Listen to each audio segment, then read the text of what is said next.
kim ka ti thei ni ti in nga na Philippines bungli kha tlem kan lo chiar lo ka nga chang so ma tang hian kan lo tran mai anga kan han chiar chuak lo ka nge ni ma sela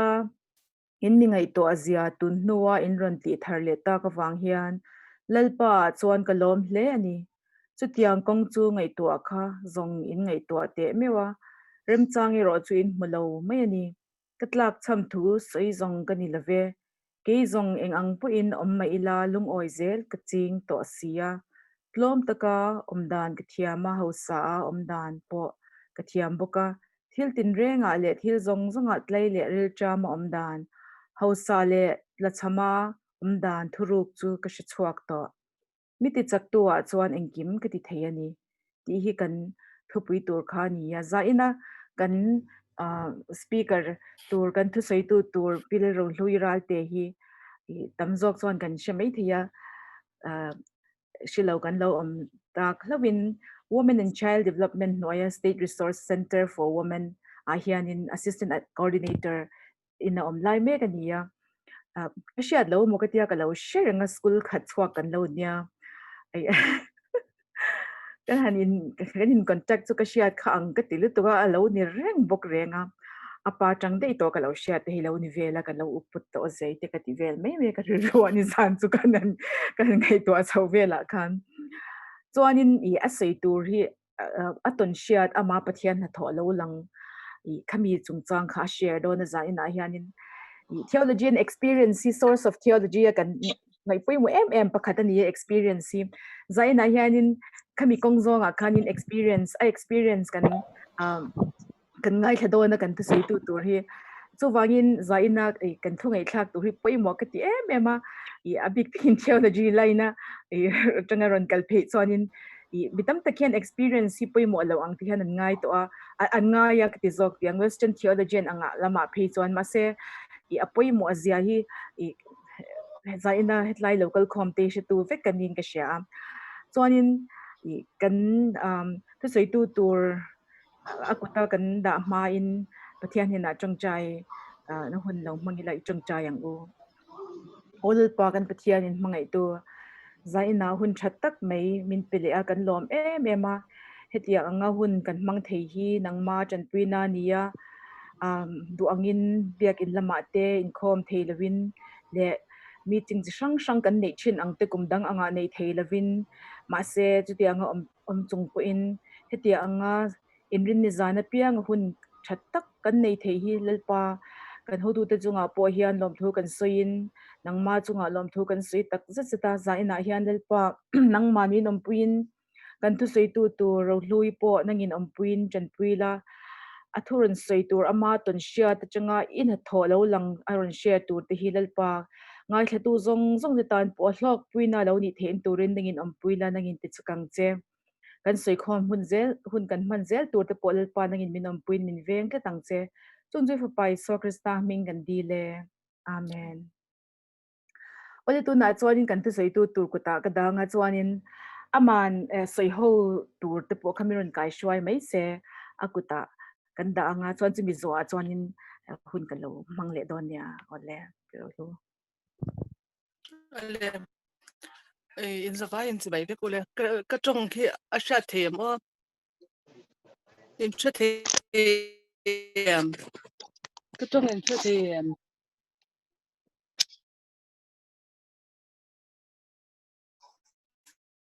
ka chong in cha the tian kan she the ye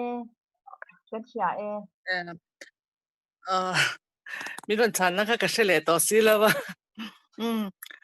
nyam to na I nya kan shwai tu kha ni za na kan halin bia kan cái ta chuan kan lo she fu mai lo pe ka ma zo kin min lo sha a lo mong ka tiam chuan hi zani na I pi chuan te in hun min han pe deuh chu me in thla thun nom ka tiam ama sa in I a chan chu sele soi no theologian kan ni ve box si la ba to ta research scholars nge ne lecturer professor ti ba kan ni ve le box si la ba kan zirtir tu kan tho ve chu lai la in a cho chi lampang thok chi kan ya i a cho chi lampang lir kan tia i a thu soi lampang ka chu kan master lu tuk buk si lawa in sit ka chu na duang renga ama ro chu ne ti kawa tlak ta ka chuanin han tlan che rual ka chu kan ni to em lawang chu kan tia tin min lo dan san dana ka do chu zani na chuan zadang a chuanin i nge a resource person ten kan han sai mo a chuanin chu ta kan sai thin ta Oh i a goodness. kar lak lo enge bo zo do te poi ne chuanin mi ron zo bor bor ro kan ti tiang ya chan chu ti khanin enge sharing ani na ang khanin i howila sei tlang ni la chuanin kan neng lo zo kin kan ring do me me ke ma lo ngai danin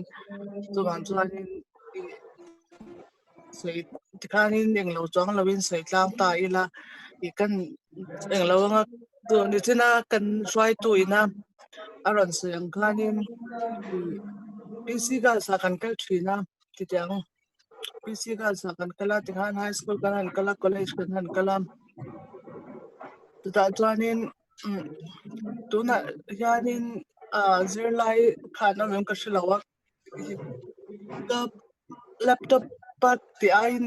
phone ti he na mo zo so ko wang yang kan ting lawa en hi boy tha de nek thung sia i ke mai na kala experience ve me me ya chuanin tu a kan hun lai tang to po in ti tiang tam tak ka chuanin nge ni alarm clock kan hanga ni zinga dar chu ti za ta ka thodu an tia alarm clock kan seta chang ke chuanin ka chong traya zana ka mut no na ka chong traya dar chu ti za ta tho ka du e ka tia chuanin khami ka ting lo kha pathian hianin ahun taka min kai to dar li re chun be a tu ka du chuan khami ma de ushata kha min kai thowa i ka in ti fai chung te ka in ti fel chung khang zong zong zo ka le khazir tran chat hun khadar li le chun ben thei tur hianin i hun khamin min siam shina ni tang min kai tu thina ti khanin hun kha local zela tang college kan kalta ka le khazir chung zong khan alarm clock hi vai khat mai kam mangai lo ship shem ta ne chuan college kan han kala chuan ti kan pui tling hnuwa ti mai tailam i kan zan ne kan share zo chu pakhat chu man zan khanin doctor te ka kan oma zanin kan omem ka shelawa i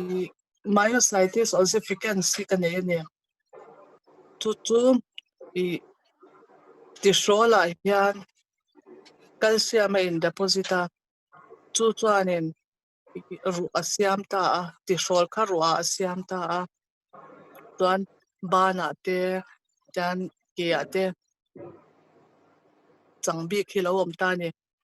chuan chu x-ray technician ho ina x-ray kan han ti an han lo chuanin cancer ang an ti bek ta ni cancer ni ka ring min ti bek ta amaro chu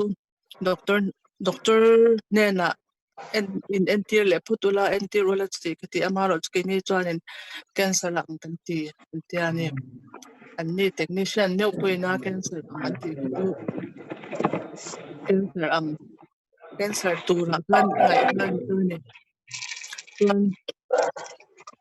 chu ben no chuanin doctor ma nga ka hi ortho doctor hi i aron chua hlim khania chuanin kan ning lo tam ma nga ka i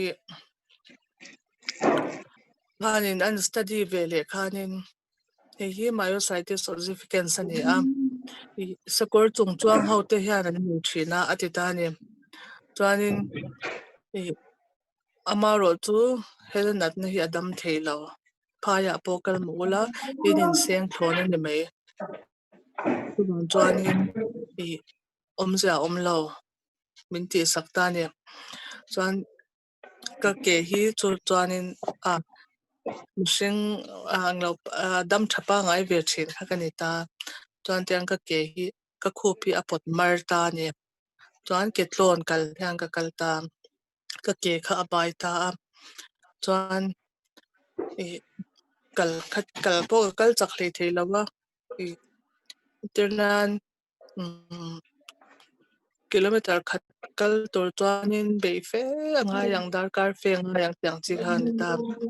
chuan amai ro chu i kan in NT ra khatia kan ti tho rol khan Herald for Christ House Center longle han ka pom ta chu ta chuanin mak mai chu fakte wang lai deuh chuan ta ase pel to deuh lampang kha chu ni tho tho ta ni a pel to han ti mai la eng lo lu tuk to lo nu kha a lar wang lai ta rong bolan chwa tuk to lo nu kha ni tho ta kata khanin katan chuan a lo tong trai thinang karing amaro chu i ami mal taka keima ami ron eng lo na le mo khatyang kha nei chong lawa i abi ka in tong trai sakna amo khatyang nei chong lawa amero chu ta khanin i thathum thali ver ka nom nu kan kadam ta ni chu kadam ta han te mera ka ke bai kha are vek ta ni ton thlengin i engtin ma kwan vo dewa han na vung vung chang te om lek lek thin ang kha chu a chau kha ni to ta ni chu manzana tila mani tia i petron tina program nei tura mi ding lo ta no yanin doctor mang ha ka vo bele ne chuanin i min la sha em ka tia rei to ta chan chu sang chu mi kum chu sang ni paruk vel ni dei to ta ni sang ni paruk velin chuanin ka kala sha de voi ka chiang lu tok to lawa ron tiam chuan hei ka dam le to i ke pang kalpang ain ka kal le the to adam thei to lawang i ti kha anya chu te ka patiam chu ta chuanin ani poina mi ron chana chu ka ti thei bak ti thei tu pathian chu pathianin ati dam che ne chu min ron ti ne aro pui hi ka tiam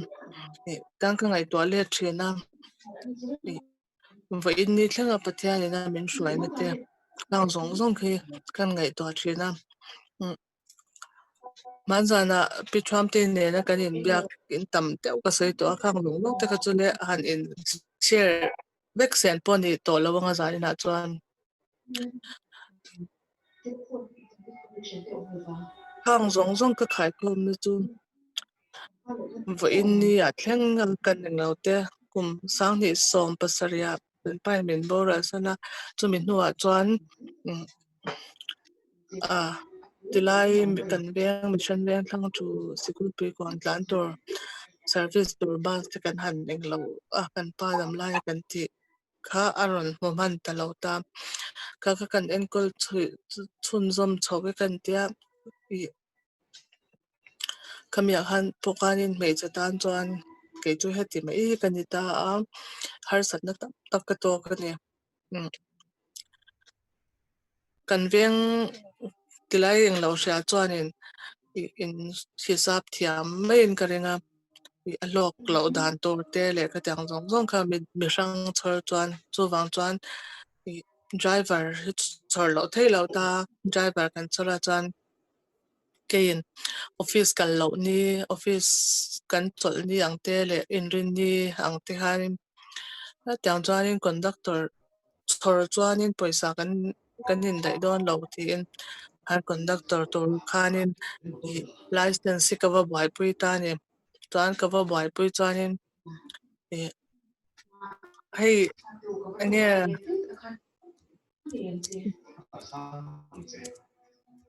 driving license aning lo pon i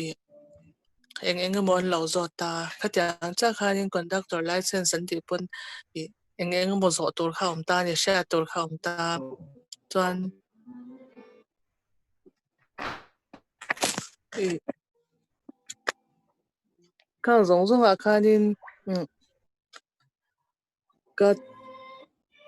atira chuan engma ka hriloa ka thiam lo ta ni chuan keimah khan kan eng lo ta voting lo ta chuan license chu min ti ve ta ti khan kan in zui thit ta dam tak chuan min eng lo ni ti khan ka on che thiam azoi deuh hlek amo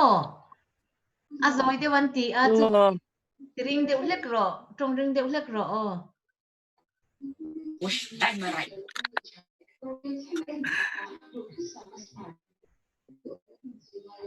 ya le kan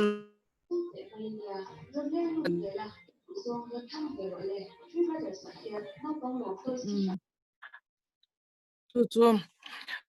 chu mi zong zong a ka khai khom na chuan keimah chuanin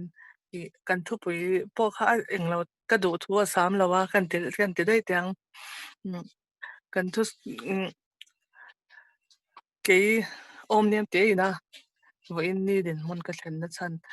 ka ting lo hi ka experience zong zong hi ran share don ta chu la zan kho se dei tur hi ka nei ve to ni ama ro chu za ni na ya za ni don lo wa ke thalo ange te kan chang kami dang dang lam tak mai tu ve na ha mi zo wa hian om nei la boi kan se lo wa Mizoram mai ran sai hi kan se le lo ta ni tu mi ka chang ka nei chung po pathian ni na dam na min pe te mo khao zong zong te tin na kan han di la kan na tur min pat sai ni kong te khao zong zong kan har sat na tam tak ka tok ve ani ka tlin to na ka na zom leng lo lai ma ni ka na ron sai ta assistant coordinator chuan ta po khanin reject kan han ati pol ya mi te pahni an la kan hnuai mi pathum an la a chuna pai thlak bi ka han ka tang ta tho ani ama ro chu ta po chuan pathian ku ta ke na ta pathianin ka ta na thaturin ro min ren sakang ka tiam ka tong trai na ya chuan chu ta chuanin mak deuh mai chu pakhat khan na join lo tat ta ni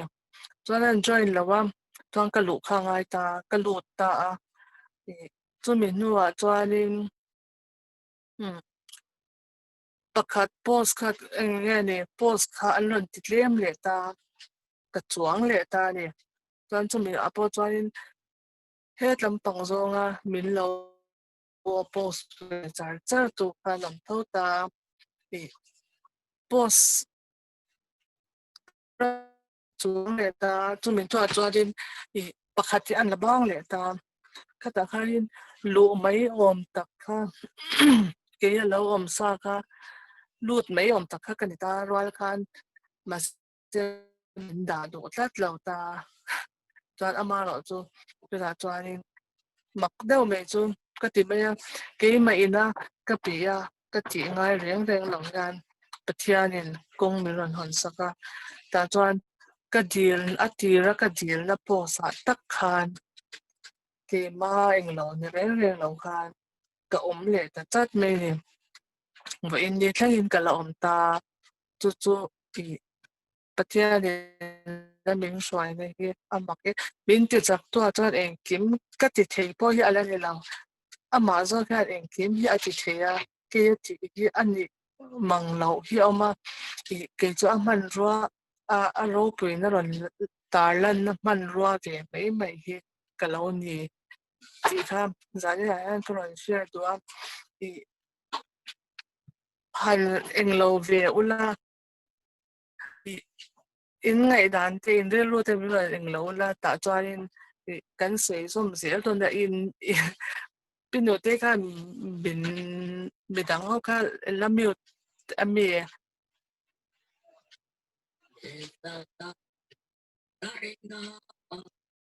hello angara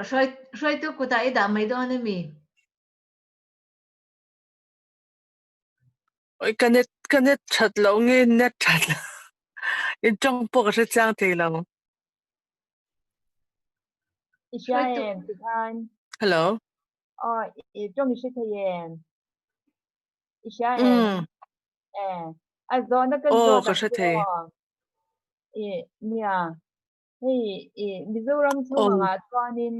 media bus conductor han ti ve ti kan mu ngai lawa midang an om lo chu ka shipia lo ta khang ve la khanin ine mi ten comment an te tinge nangma a har sat na om inisha in hei media te na tho tur ani lo ti lampang nge ni a media te pun kan lo ti ve thei re lo mo le ti zo ngang kha nang ma ri ro enge om ti kha kan shi sa ka bi zo nga chuan mo ke ma kan thok ta a rui chi te kan lo ni lo chuan a mei chen na ka ti chan chu mo nghe tuôn mà tiếng à nè anh lâu tiếng à rit rit trôi trung trung ngay thì tổ choang lâu nè kan reng lo bela chu rit trôi tu rom bela chu in rin ni sing bazara cho me nu ho in cho me an lấy an du am lu tu kan ma ni po nan ken so lo te kami an lo zuk khai lo po zok zok nga kha an ni mai ta motor rui chi te kan ni lem lo chuan avan lo me chen na em ka ti ke ma chuan mo Udah hunto di ba?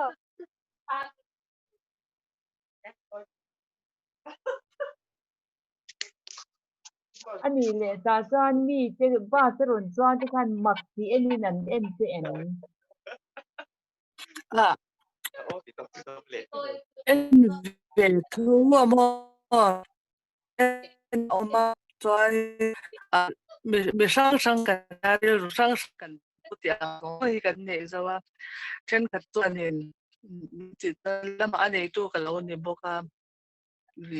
i du am lu tuk min tia ka du am wang lam mani lawa hei ka din mun ka an mi ron ngai to pui lawa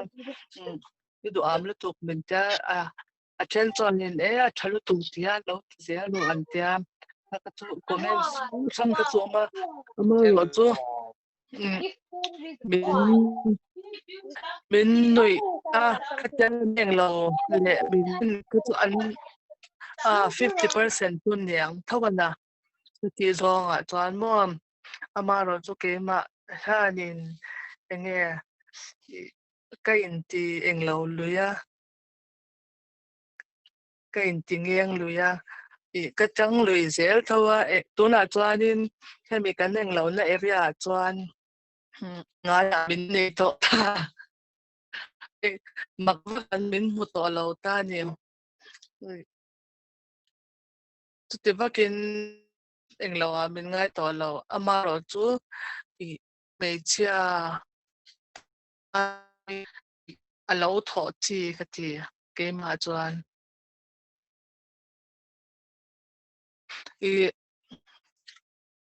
ka mi eng lo chu chang a han ka lo ve me be de le do chu bom ka zan na po kan ngai tla chin to tam mei chia te he ta theology line a hian mi pa hi kan tluk lawa in tluk lawa kan ta ka chia lu chen kan ni ve lo wangin a di ka renga aril ro anna zongin nan sai te la aril ro na thak ve to ni amaro tumbi ro san me chan ni lai ka ti na chu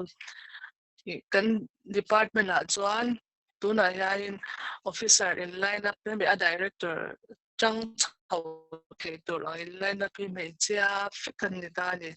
e kum engem wa chu director pa me chia ni to ta chuan chu mi nu a tumbi ba ka chuan kan dang secretariat lama po under secretary pani kan ni china be cha be be ni china ni to na yan MNF sarkar lo nang lo ta ka yan kan department chang to minister hi Dr. K. H. Lanya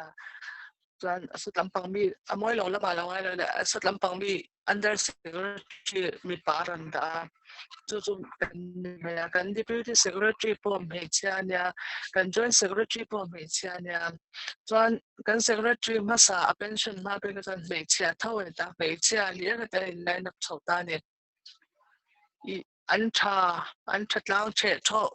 me ya amaro chu kan ti tang do tho na I Chile chu ta chuan I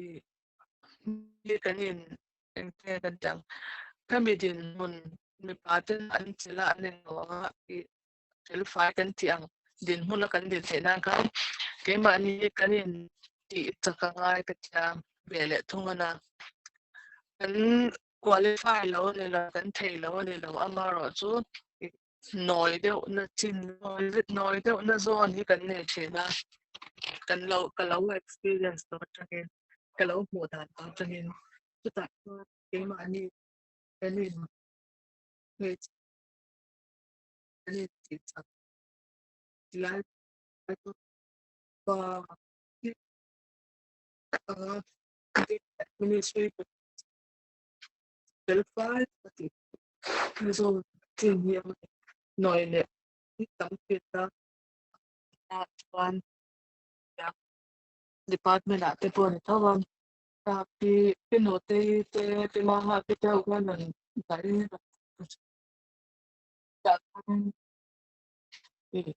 that no target up to also Mari for the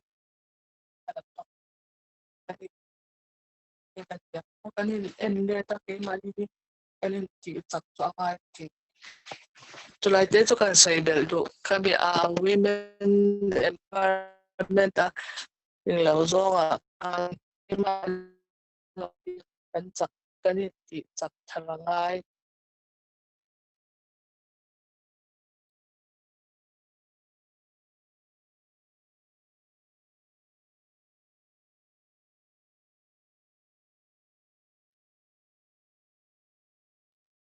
Han soi zet lai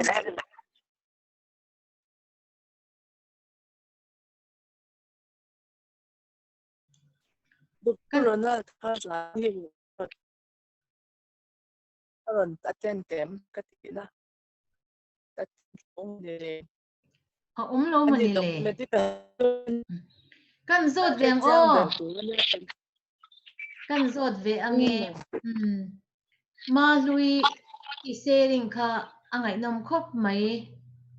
I experience atangin I survival ti me ang I survival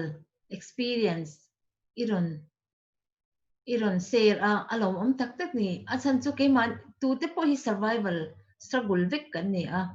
asan chu kan society hi patriarchal em awang yan tin chu ta chuanin inge ni culture ina ati om lo ni om tak tak antinan bus conductor han ni te khang te po kha I lo ti ta zela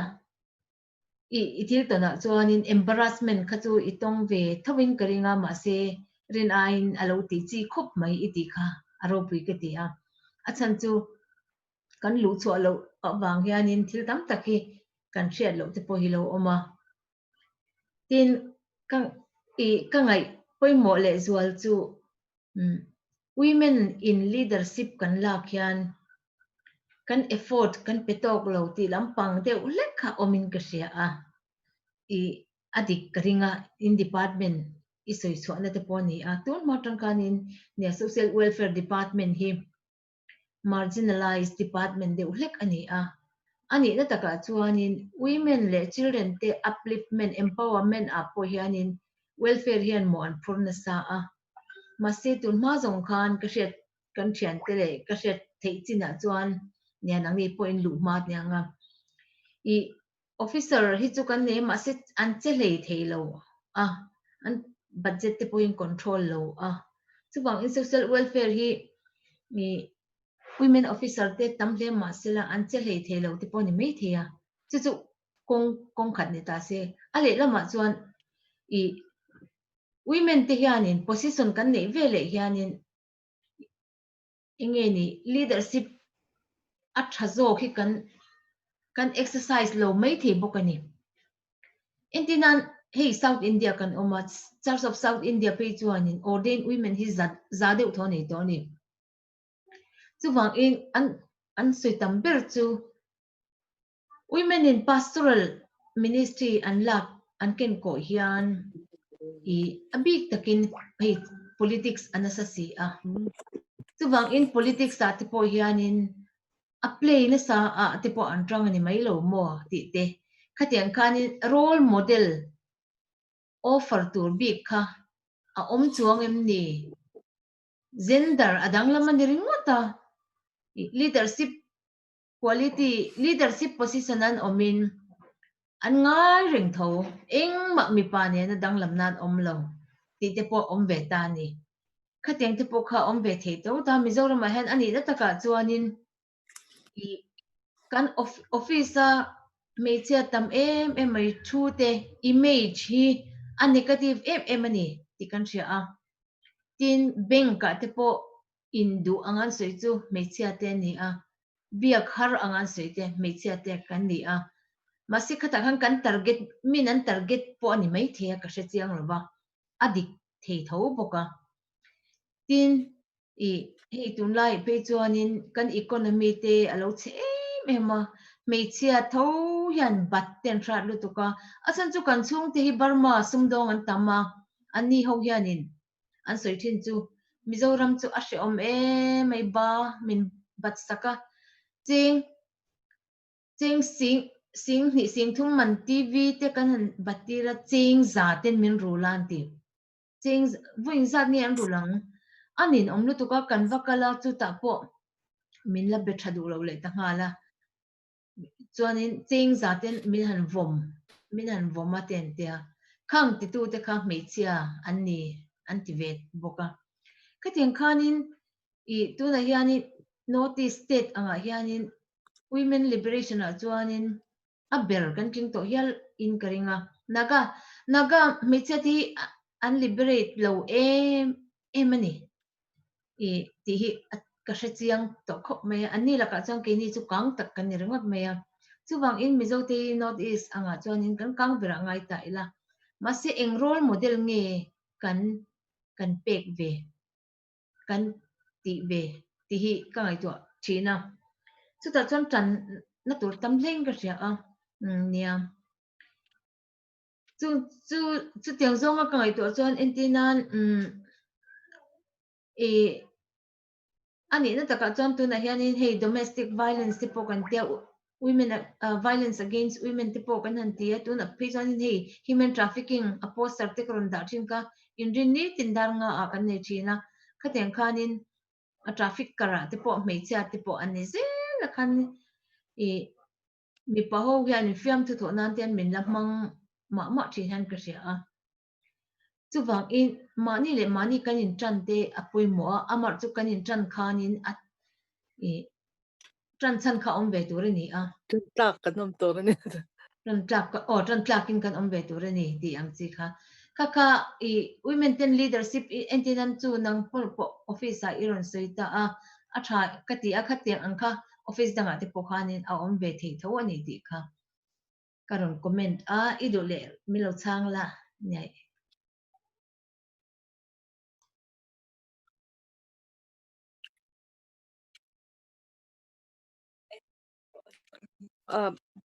dan chu ke mai na ka mi bal experience atanga ka thlir dan atanga hei nge ni atanga kan tiang lai the ang ber ni lo ve thì chu karon sai ka chum women bar ta kan thoka sai to kan tur le ka tiang chu kan nai to chu te no amaro chu mi ana ma ta aja case na hum ta women empowerment kan ya te a ko ta ka hot dor lam to la ke ni kan chong na ko a me che ka lo dik lo tiang lo na la chu cha khao lo cha ka kan ni ke thang lo to ta Dạ, thế là tôi là tôi cho cái này nó chân cho mi pa ho mình cần mình chơi cái gì mà mi pa ho mình chơi cho anh là cái này at to pa ya nam lo anh nói chuyện kita kitur ha cái lòng ta nói ra trên các thứ lệ dan cái gì anh nói tôi hết tapi kamu chỗ chỉ tôi đang để cha anh bỏ ra cái dạng số vẫn hay chỉ tôi anh làm cái dạng thế thì hay mấy chế ở đi mấy chế cái này cái mạng cái director try to này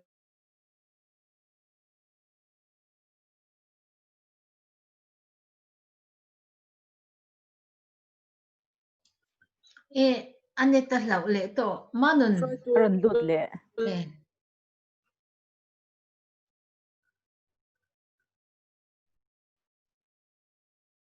za in chu kan resource person ber ane ta chiang lo hle mai poi lo lu sui kan sha thei lo reng reng han sui chale chin te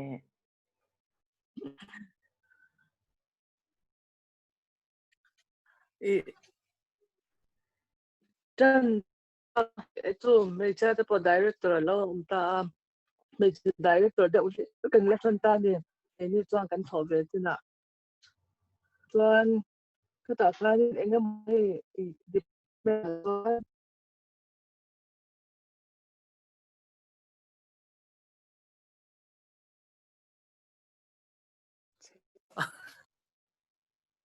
ne aron lang le ta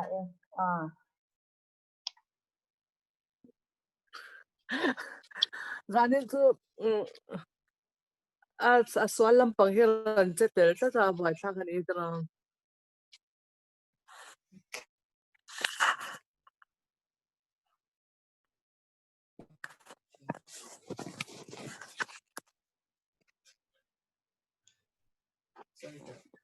manun sei ho na zau zo khane la thang ke ma ni ti khan khami sui na asar aron sui to ki lampang atanga mo enga mo veizong angkha a sui ho nang zong khan kal chho ta zel meila a thang em le ka ti chuan in kara lui a let a that ang zel khan ni por an chho ta zel mai se ti ro ti chuan te me yang miang le adu piang tan hun i hongang ule Jacob do sang lia na hi min ron tel pui na umaya lom om tia ba aron in tilang do lawa kan han sei mu ta ni sen Didi zir zau nilim lama certificate dong loman tam tak dong Didi zir na di ha kan han sei mu tu i nya kan sei ve la nga midang te po kha ron sei ulangin enge kan sei zong mi tia ti hianin experience shang kan ni ya hei tu na kan resource person for single parents anita tu na tu ti chung chuanin kong shangin kha bus conductor te nya tu ti wal chuanin office lama te na poi mo tak an thakta a bei chang mai ni khati ang sia khanin ni enge mizowin na kan thiara chan hmei thai kha ani mai ta khati lam te po kha sei tor tam tak nei kan dinga kum sang hi pasaria nan boral sana chumin huwa hi ama in fa an in ko thauta a ton na ngai twari ngai bok nei khanin nei thai ani ne zo chang po khanin enge mizo society kan lo da san lo chin ya che khang po kha sei tur ala om thei deu no nin kan dinga amero chu tun da ya cha nei kan economic in kongro wasita tun ma mi thai kan ti ang ti te po kha tu na chuan enge kan mu sit dem china kha mu sit kha kan ni to lo thau ta ani ama ero chu kan za om na kha ala tam tak kha za om ni a kan in sha ka po kha tam tak kha kan pasal ya khan ge sin ti kha ala om ta seu ta hemi area po hi kan nei twa atan atha in kan sia athan chu society in hei chia kan du wang re kan tiang po ni chuang lo kha ni chia kan lo nia pasal kan han me kan chu sal jan bo rai nuwa kha nin i za om da kha hi thak sak kong sha shang khan an lo ni ve le ta a heng ang kong a te po yan eng angin nge i hei chia ti kan nin ti sak to na nga eng angin nge kan society po hi kan educate ang ti lai te po hi kan ru a ron langa ro lu ina an han sei thau a kha nin i nghe mấy chị nó chị ồm cấn chị tê chị ồm lẩu cấn chị tê khá ăn rong tốt cho bộ khá ăn nào khá nên ăn lằng in chân sẽ ăn thì nghe nè rồi cấn hẳn in tụ ca thì mấy cha chọn cho mình cho chị ồm mới lắm mà lẽ khi chị làm cho chị ồm lẩu mới lắm mà lẽ khi chị ăn chị cho bộ khá mà rồi cho thì hoài sinh tất cả cấn phải trăng dễ khá nên thì nghe cấn dễ là ồm dễ cấn vui là ồm cho bộ khá zikir kha kan lo nei te le ni ti kha ti kan ri ruwa an ron lang cha kan ni sharing an ne chang kha ni ti ve ra u du kha ni chuang pui sai to u Kalau yang lo le so ka mo kami license ka deal khan chum ka kalni mas zo ka chuanin min zo don ti ka shelawa pakhat ma ka shelo ni chuan kaneng lawa min zo ta ka shelo ta wazir phatro min ti ta chuan ka zira ni danga han ka kal le ta chuan ani danga ka kal le chuanin ka bai ha fik to ta ni min zo to zong zong ka bai ha ta kami thiam la chu ka tiam alo har lem lo boka chuan ka chang dik vek chung khan trong ka chaw kai lo la chuan an director ka pe chuan te chuan a shem an mo ka shelawa u e sakhai shayang RS tanga kha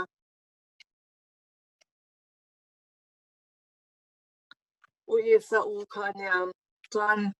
ka kanin kan nau hi chutang ka tang chu ani tu na chutang ka tang ti khamin sa director za saktu inei thapoka mina tikam ta ne kami khan min za sak lo ma se min zo zong zong ka chang dik vek thawa nge ka nei the ka tin lo na chur bi kha om chang lawa chu chutang te tan mi pa cha ni tai lang chuan eng tin ma min te lo nga kha ti khan reng lo ro min tianga zia sak tu nei thapa min zia sak thapa khat ma om zia om lo wa ani na ta ka chuan ka ti tur chin anga ka ti vek tho ka ti ang te kha chu ka ne lo ta tin ni chira pi tham te na ran soi cha ka kan din huna zer khan min lo eng lo dan ka cha lo dang khop ma ya ama a min fiam na zen ngam lo khan to na chuan min fiam na zela khatlai khatiang te ka chu ta chuan ke ma ni pon kan zer ngai chin te oma kan lo thiam te tul te chin te po om ven tho ta khalai ka rakha in eng lo thiam tu ma khop me ya me chia chu ta chuan ke ma ni bok kha kan poi mo a zela na chu tiang te chu ke ma ni me chia te ti chak to chuan me chia bok kha ke ma ni bok kha kan poi mo le thin ani ke eng kan thu puyang đâu kha ni cái mã ni kha kan pui mo cái chung lam pang ni na min chan pui na kha ni kim ka thei ti lai kha be tel le lu ni chu se ve ze ro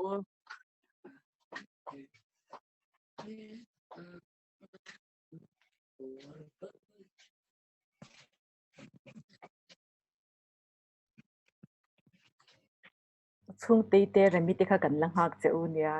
in soi hi kan ngai chang reng thina nia thei in soi hun ta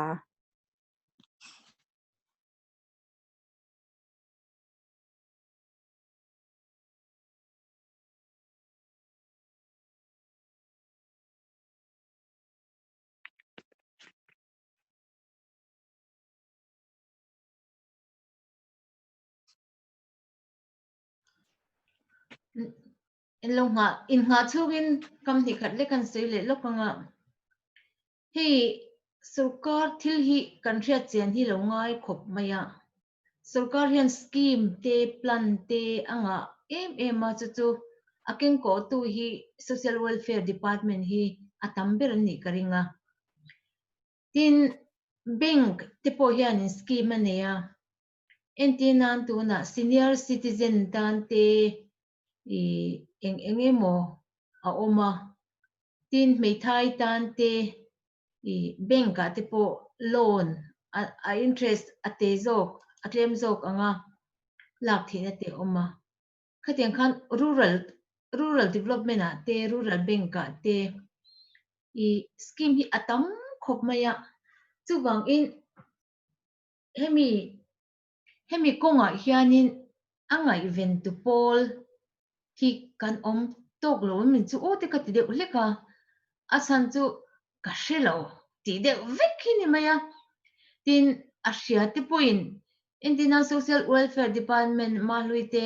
thona department te po hianin public awareness te po hi an petok lo niangim o ti te po ka ngai tu ta chu tak chuan ya indina tu na har sanna kan nei chuan police kan kalta ni police FIR kan thelu ta police station hian atlang puin FIR hi ala she emani vairam poni thowa mizoram poni thowa khoilai khovela poyan india rama chuan anita ni alak she na chan chu ma lak ngaya FIR kha accept chuan bo zui nge ngaya bo zui tur chuan in pe ka ngaya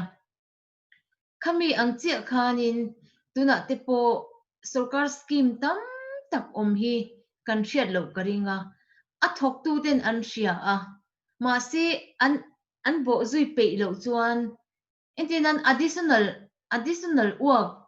a involve a additional energy a involve a achang pe chuan risk te po involve ang health risk te po involve anga achan chu office hour pon lama na thote lo ngai na lai te omanga khatiang khanin thil tam tak involve a khatiang awang khan kan khatiang kan ti pe lo wangin police station na FIR an la pe lo ang de khanin keni po khanin khatiang din mun ta po ha kan lo din dir ve thei mai thei ta ni ke po DC office a kumruk lai ka thok ta loan branch a le judicial a ko omria loan branch a komri le zuala khatiang ang a thok tu te na claim a thanem ngai na extra mile kan han lak deuh hlek na kha om zia ni emema entina gin ju typist LDC kan ni ta typist kan ni berta masi kan type lo chuanin order te kha a chuak thei mya lo ni kan pu te kha type thiam pon ni lova ti khanin ke ni LDC mai po khanin kan lo delay ve thei ta ni ke po hi ani na taka chon loan branch ko ma hian department danga ko oma ma se typing ka thiam em awangin loan branch a min da a loan branch om ka kan andu lo vek ani asan tu na tama lo in ang vek kha na tam bi kani ma se how to ten min da chuan kan om ani maya khata khanin then khat chu enge ni khata hian paper order pali panga sompon type lovang tikhanin anilen pui maya masikeni ho ka PLT tenen pisang pui khatlami PLT tuna agapeya editor hi PLT te pisang pui khatla ami te pichingi hobin kan han thok tak mai chu akan sem chuak rui mai ni tikhanin loan ania low income medium income le high income ti khanin ain anglo beka thi installment zel kan peta ati khanin chumi process tur chuanin atam beta an supervise ten ngai ta a chan chu an puisa kha an man na tur dik ta kan mangem tia supervisor endik te kha ngai ta khatiang order chhuat te kha ngai ta khatiang khanin thil tam kan changkang to a tuna kan Prime Minister ma pu Manmohan Singh hun atang khan look east policy atang khan ani le zual ta a tuna Narendra Modi a po ani thowa scheme tam takhi e khatiang development na lampang kha omani chu kan en a kan implement a e ani na tur ang takin kan mangem kan hlok puem ti te po hi kan en angaya women commission thei pitram ti ten om to a women's commission ti hetiang ang amalak tu turan neta a en e khatiang ang khanin tuna chuanin a in kam ki ve deuh tun to a e that sia mai om mai ang te kha chu ani na taka chuanin women's commission chuanin an ban thak theina henglai chuan ti thak mai mi an office ang atna assignment a pek a deliver lo chuan chuwangin e khangkha e enge ni action lak thei vek ani ti kha hria ila khata khanin meichia te leadership an play na khanin tu te pon advantage an lata meichia panan la theita mi pa panan la theita a entinan e asang zo ka khan meichia te lam chuan hniam zo ka mi te point thui takin an lo ti elo advantage an lo la be theita a khatiang zong a khan integrity with work na a hian integrity kan nei thatokem ti hi ka ngai tua abik takin hei ke ni kumruk sarkar office ka thoka kan thok na sa a theology kalsar kula kan omle kan thok le na sa em a na hi hadam tak hi kan nei po ka hrengai lo ki manu na hianin masi office na thokho hi an kalila thil ten lo ei khomang tula thing enge mo enge ni mi dan bethado lo enge ni a pleasant lo ka ti tu a changkang lo ka ti comment be vakan isa adik chalom we tuna pen tu women commission chong changin sei kamom an power ka ti tang hetila ya ga changin ingen thoi kan shimang lo nia women commission ka pe tram te po member to re na hari nominee sa antela ka kan kanarin bia uma di kinen kan i abetu to ke ma su ke ne tu kan amaro to women commission ko ya ingen to tin ni kan ko sha tu na lo tin ni chen ai ran sai pakat sarkar schemes and programs shang tiang ver te poka ke mani hami resource center kan ni nang kan sarkari na women ta schemes and programs ani shang te department shang a enge ni chitan bi schemes ani di zot tur hian department shang a kan kal chuak le ni ai zo department ama hian chuan kami kan kal khan women annual bi te ang hi kan nei lo yan te de thuk me ne chuan ane pon ane in ti pon ane na taka chuanin mi pate ne na dil kop thei chi women tan chu ti sa percent hau ti ang chi te mo ane pola mo no de me ta tin sei le sei nu tin ai ro sei cha kami an schemes and programs support ka al list min petur khan me chat pon an dil thei ka open ani top me ti ang khan me ta kami min petur po khan tinan voina vocal taina next week te kan vocal ya chuan attention in no pe pona attention in no pe lawa formal te kan min ran reply nom line chen kan chu ho ti de ong te na ya ka jang te kan ta allo ti thape wak lo wa ti mai jang kami lo hai chho re kan lo pe wak lo wa man zana kan ti na kan deng la kan kan ti na lo la is yang kan ron ti tum ta la ti tangฉันkan chwa ran ning me yang che personal je kan sin ya ani nom ve te ve te he no la hi a ti ti lo ti do to che nom me yang chan chu ka tia ke mai na ka eng lo da mizo hi kan tai malu tuk lo ta e mo ni chu o ti tur han thil hi thi ise ang cha kan office a han kan lam office kal mi van ta ni na kan hu dan chu dai ta kan kala pa ta kan honga mom an va thu da utul tulam thian voi ko ma an va ti ko ma a de remote kha tam tak chuanin an ti chu na reng boka chen khat an bua em thunga kan kan na pakhat kan nau te mai te la kan staff pakhat yan inge in ti em chin le in boy the sia min top le ni ani ti to kan nga lu to la ama ro chu chung chuan a tho zo chuang la wa a ron om se ta wa kan bua em ta wa i kan he ban ka tu pon sai chen tam tu nai ron sai na kal je la khan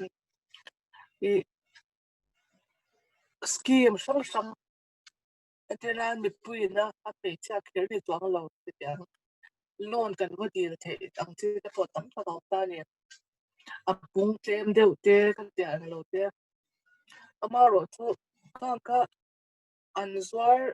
thadu lo rian ya ka kan thil tak lo tho chungin ma sengin Atelan sarkar na thok lo tan chuan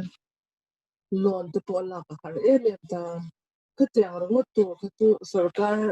ina a englo dan thuai chuan thil kha chu an bik lo ta he ta kut na thok tu te pui na an lo din chwa the na tu an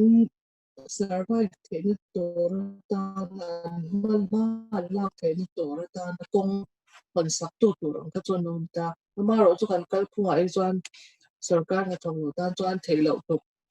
ang kha ani deuh top mai ne tuna Mizoram a chuan rural bank khawin nghe tiếng nghe kisan ho ang chi lo nei tu ho te ka tang lo chu no hian nei ta ani mai a chu po a Facebook a te mi comments sang kan en hian chu ta ka khai khom na chan manager te zir khan ni zir ta manager te an bo biak thiam chuan an chung ten lo ni mo an pun an bo biak thiam an chan na ba te ne chuan lon ku chu som deuh deuh en pe chu min ni lo chuan in harsa tiang chi kha atlang puya kan problem a chu ni zel ta ni ta khan ya thil ti hi a harsa me chuna kan te do kan tai ma tok lo amoni chu ti to han amoni mi so te hi kan in ti bi kan nga sti tang ka chu kan ran se ve to si la ma chu ta po i me chia hi a tok tam zo kan ya office staff ma yan a tam zo me chia kan ya a bia harsa a bia chi ta kan ni zel bo ka kan puin chu me chia te kan in en le ta kan in lai zo na ka ni le chi chat ta chu a pu chu lo bia kan se mani me chia ngai ta po yan chon de ai te mo chẳng như ở mình nhà cho vào trai kế mã đi lấy kế mã đi nha cái nhìn em phố thì là ngoài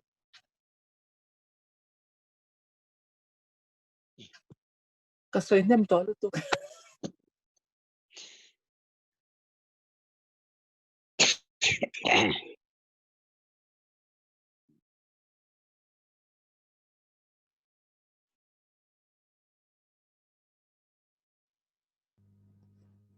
chung te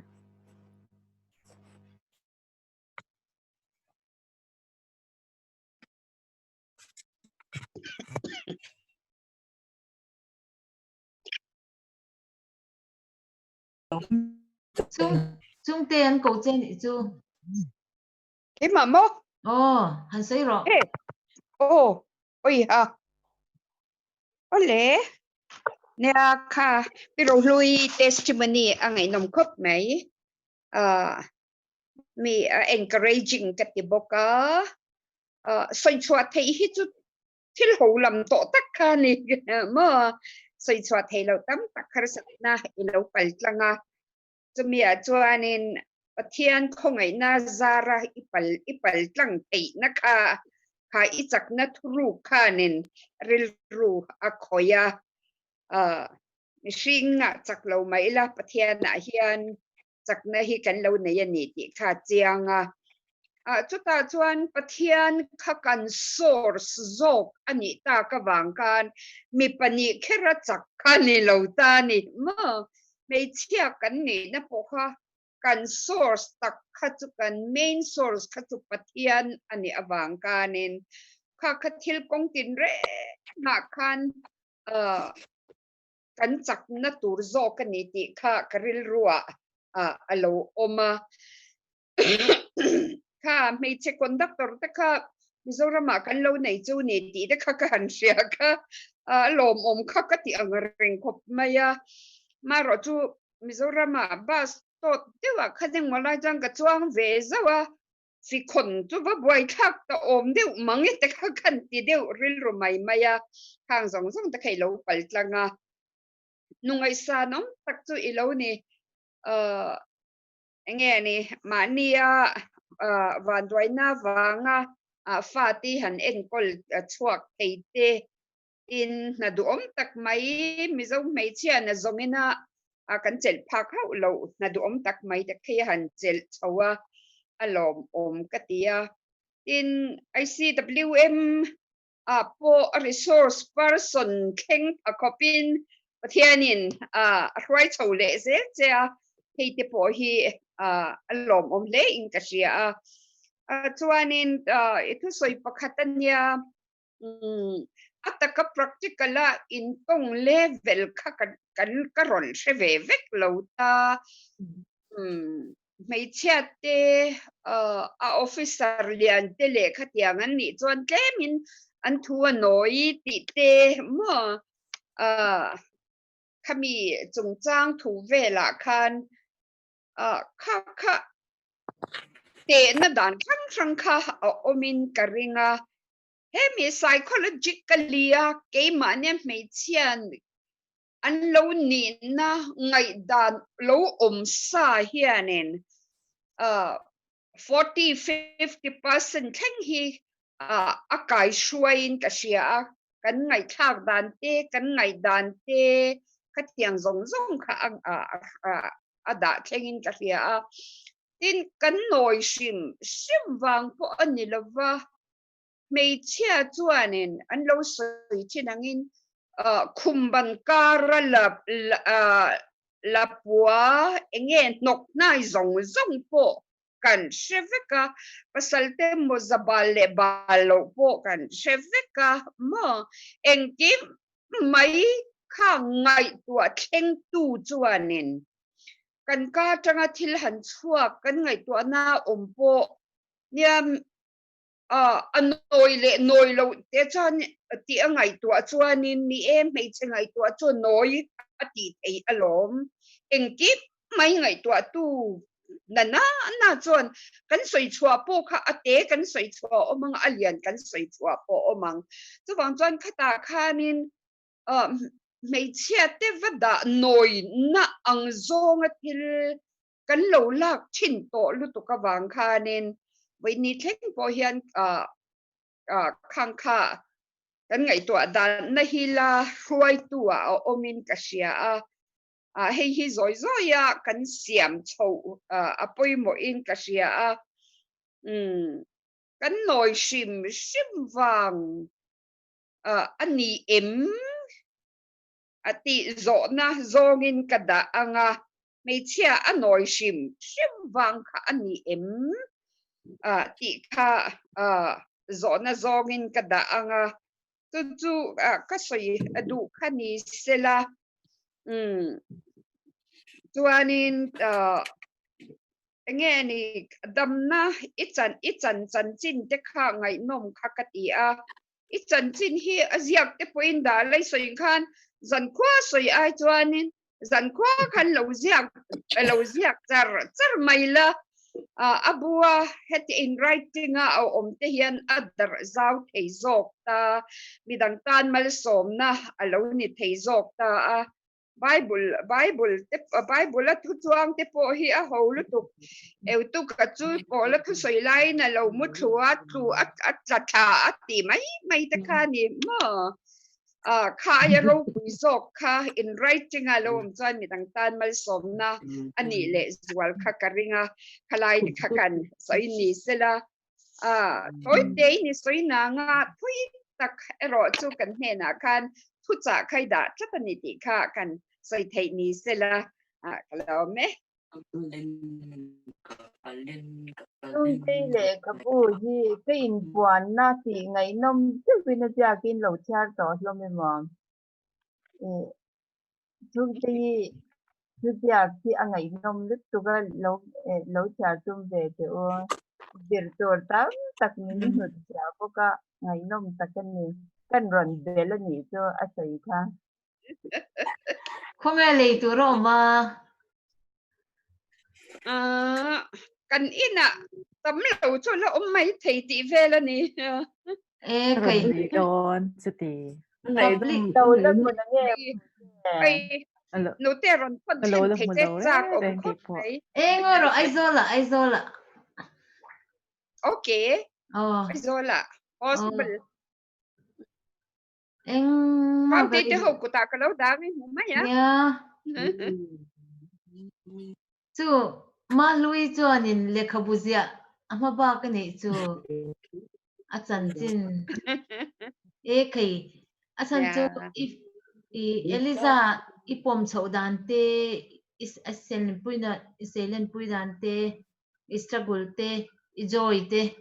mo lom tur lim na tê khát tiếng zong gan tam taka a in cái gì tu nó chú tê ron soi ang chi a hemi kan traditional world view ina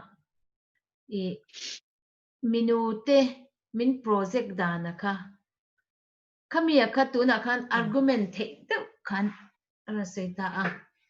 nia tu perspective nge kan manang tu clear dan nge kan manang ti kha thilom thei ani a entinan Margaret Thatcher chu prime minister British prime minister ani khanin a decision siam reng kha apa em a chu wang in mi pa ai mi pa anti khatiang khanan project ta a tin ka ti chu entinan mai hetia menu ti trong kam kan han mana mi pa hobi na minan ngi dan em ani yan min ngi lum ini mai chu bang apoi mo ni do ni ka ti ta chu wang in ka mang ta zel ni min ngi lo sila chuanin mei che ti po ka hre chuang lo ra a enga ka nga lo mei che ti po ko ran trong kam ania ama chu ti taka englo MAL mal ho ten literature promote an tuma ma se minuti an lo thleng che chu an to mak mai ni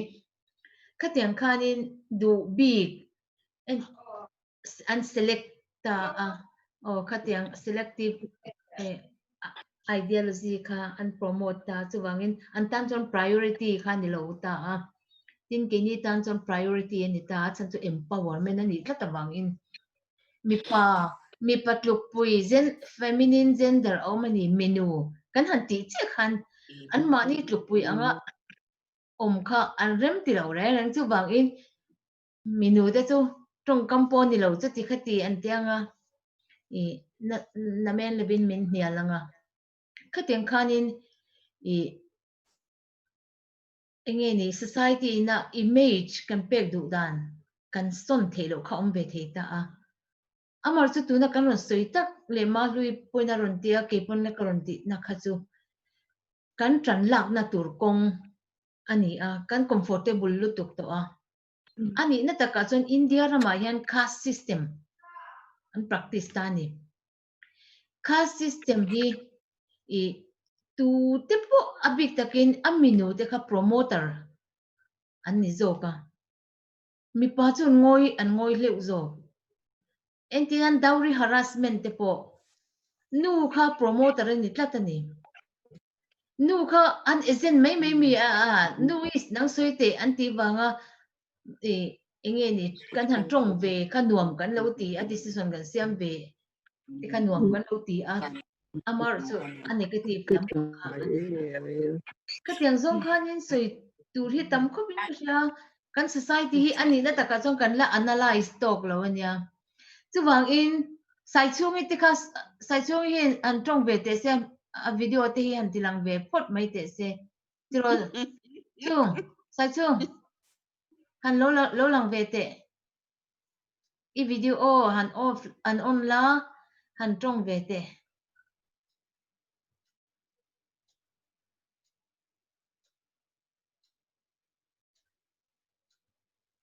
biết lặng lối ra chiang là ba ang la oi lo ya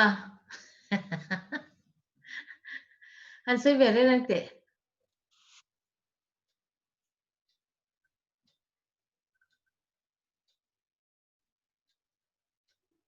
chu mi kan ha lain kar le kha e azwali ming pum hi ne doctor ming than zwali mi o ming than zwali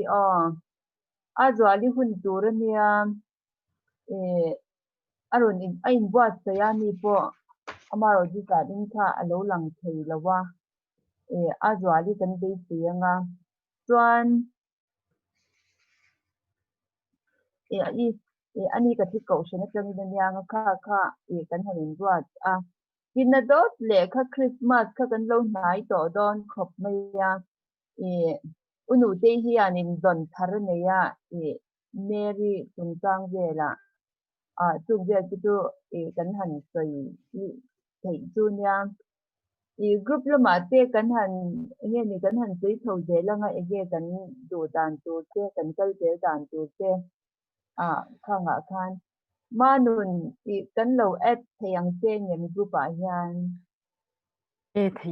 thấy tệ rèn mấy cái lỗ mua tăng do cái nào kan lo at tam te ole ni dang uchu om lo bim man le aron in on ve ngot ni sai ya chung uchu mi po sai chung i lo ni ve hi chong pui po ma lo measure po ma lo chong pui hi group om to ani po chung te adang khatu kan om dek to usai chung hi kan le dot sia lova manun ni kan han at lenga kan kal je dan tu te kan ti po ka group la ma te kan han kai khom lenga achang ti ru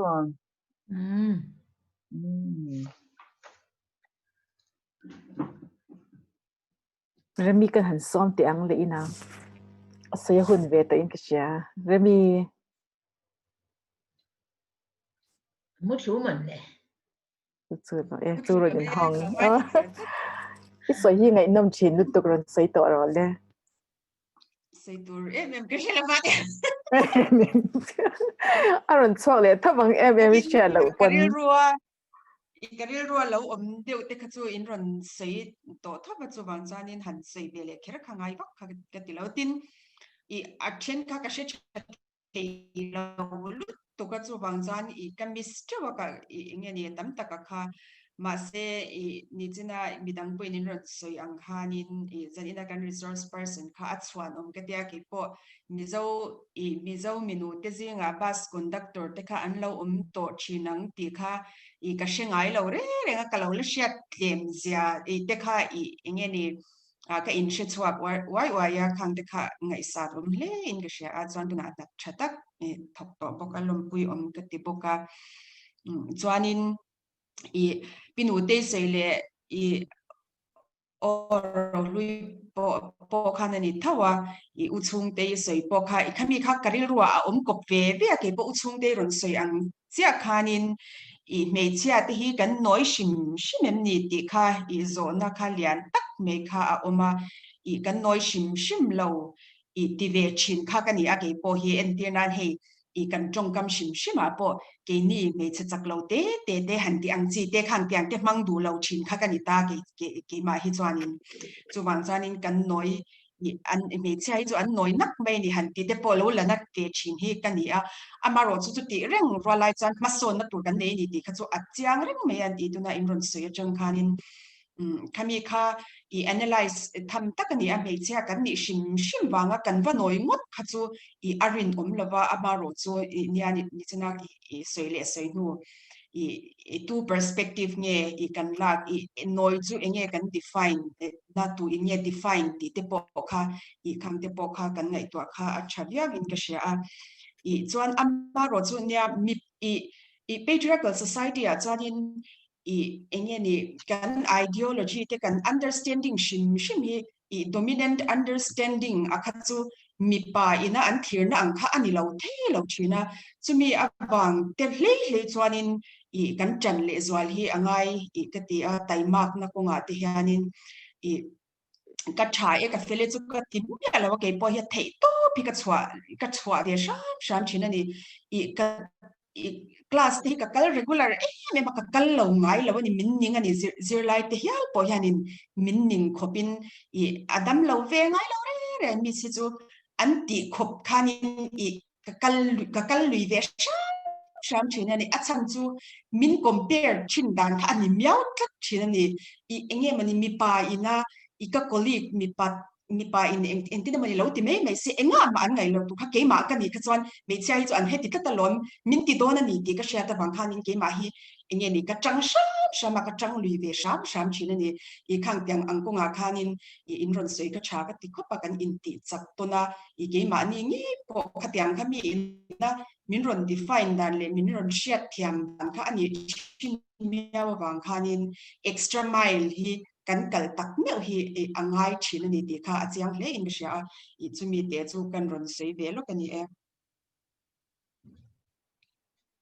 lom tuk pi chuang pui te po le in chat theye in chat thei ya zanin kan topic kha testimony hi ni reng china hande ka tu ma se kan tam lo box ya a tlom ngai chwa kha ngai ka tia kan pain an ti to ni lo mo to khang ya ni om ve zia tia he kan tam to si lo wa ai ni phat san chu ka tia ani he tv en do la hian ma se mi lo ma ka asan chu kan topic kha pui mo ka ti me ma min ti chak tu hi tir ko pola na nei ang kha pi ro du na so yang khan nei chat te hian kan nei chuanin mi pa te na an ban phak lo po hi kan thing theya a fin na trom pui tu te a chak na trom pui tu te kan ni phot chuan tam tak mi pa te na an phak lo ni kan phak thei ki kha han soi de ka cha ka he officers training hi in chat angin kum ni kan nei china ta chuanin policy pania kan training lai khan training lai now ka pai ni now ka pai ba han kan chang sau maya ka zir lai kha chan chu now pai wangin na ti chia min ti kha ka hlawa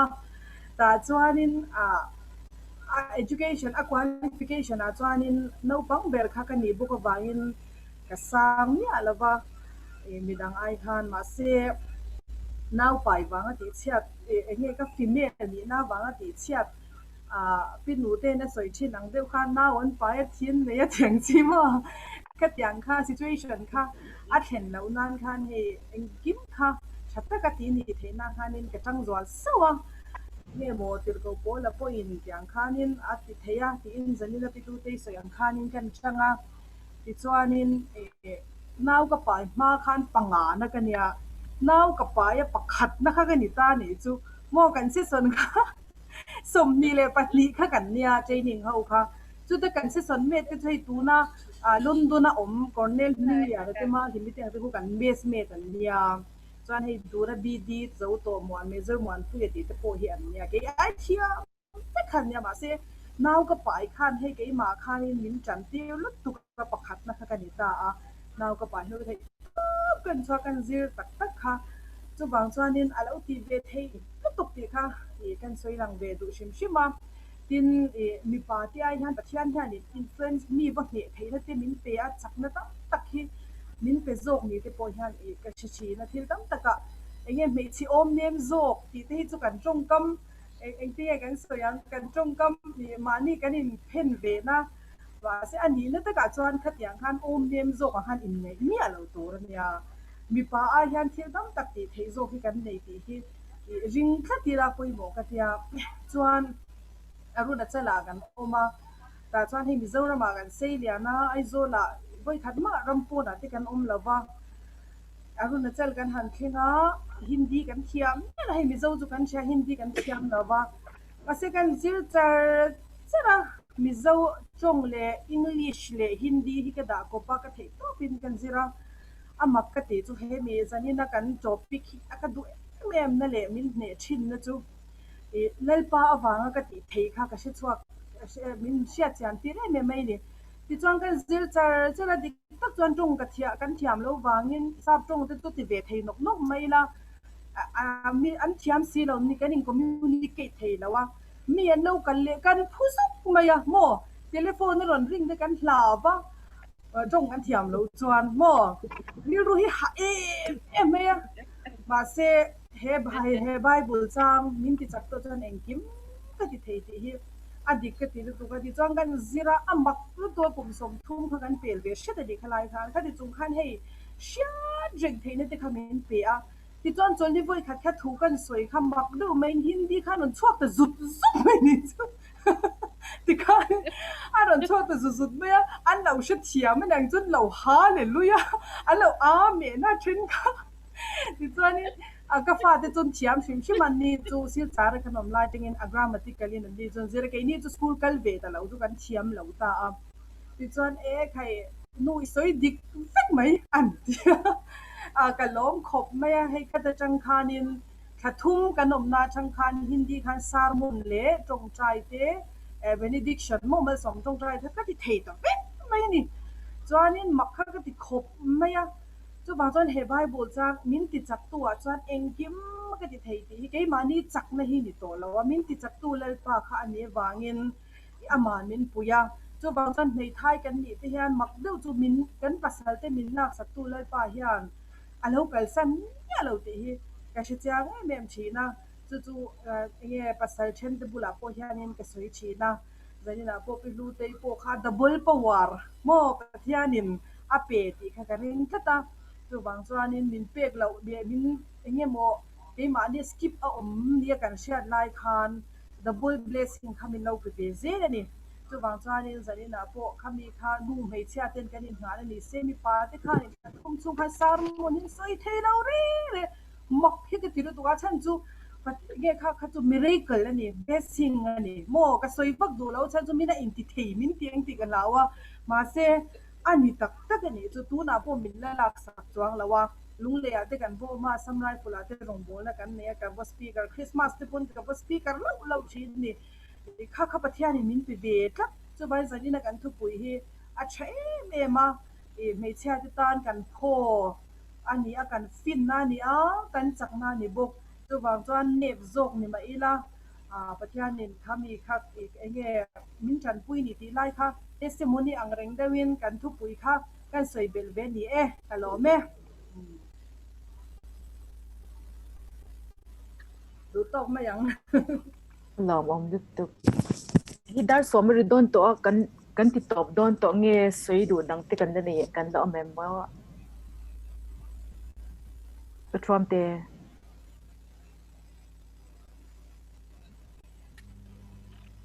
ya manun ti top don to mai la nya ke ni khwa hi wat rau pi sia te ra chung te lo phur the ti top don to le ba ben lo lam kha chu na bul lo chan le chau sen cái ni po pot vía bên nhau ni em mà được le khabu patni aso le thei to ni chu chau pi le pi ro lui en le khabu kan lo chang e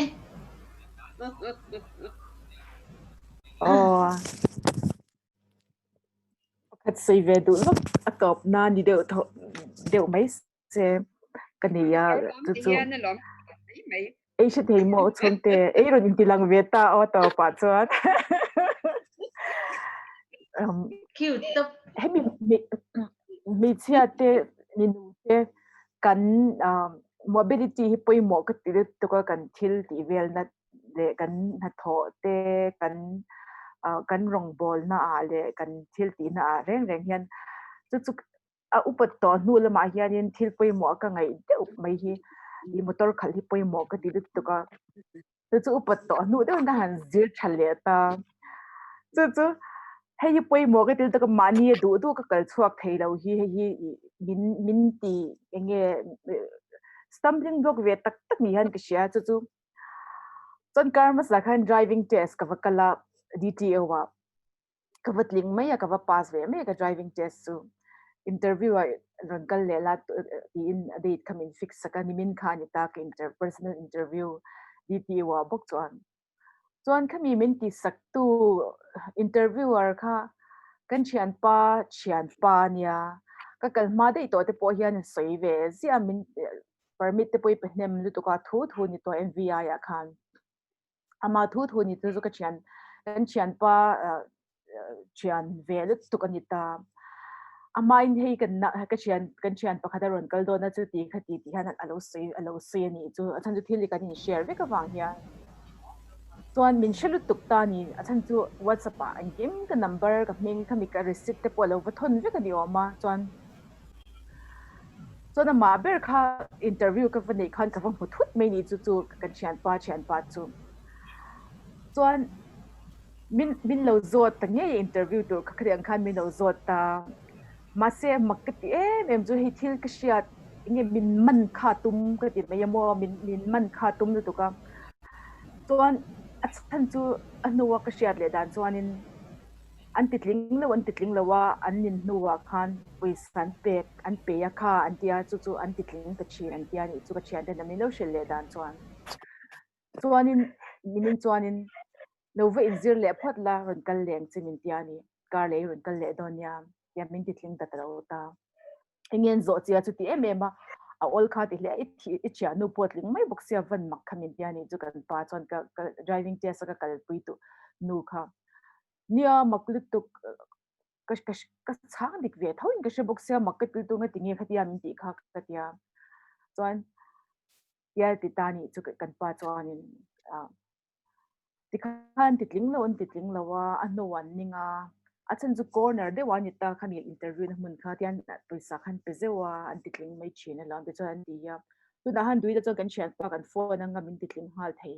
atia ma se kan ti tur ni lo kan ti lawang chu wangin se angin kan honga kan in chiar thalenga kan kallenga enge alo ti dan pu chu kan endonia karlia achwa ti ta so phone po kan phone du lo ta ni kan chian pa zo mi lo shileng che o itlin le tlin lo po de kan sei du ta lo ta ma kan sei chuak to lo shim ta ma se karil ru na deu pakhat chu kan zir pui pakhat tho hianin agency khami khatiang broker atang hianin sanga pe ya chuan atling halani chu thiam lo deuh mai hi nia kan classmate kan driving classmate ani wang khan in school la kan classmate ania slow lutuk she thei ei kan instructor pe na hau che nang chi khan ita kan pa in khami driving school driving test va nei let kan DTO ka tling don lo ti sha ta wangin khan broker through in atia min tia ni chumi shila chan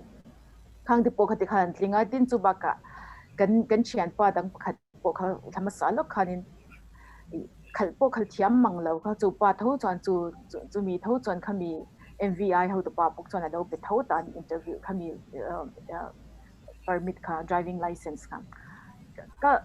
karil ru kha sde uzo ka ni khatiang an dik local mang dik lo lu tu ka mo kha chuan tiang ka tia ka beyang ka be kema be na ka merit atangin ka tling tur ni ka tia chu karli hian chung interview chi ron kal le don ya in karli hian dar ni aron tia chu eng ti khun nge I du hun na ni me tia chu challenge khatyang khanin pe chia te hianin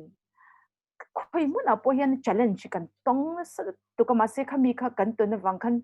I kan nual tur ni lo ti kha I ma khan lang chiang to ka ni min ka thil to na khan kan in run share to ang khanin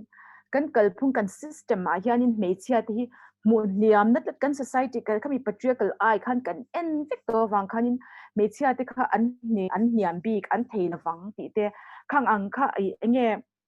kan mindset a khana bet lu to ka mi party a bikin mi party mindset a khana bet lu to ka tin meiche than khat poni thowa chon kha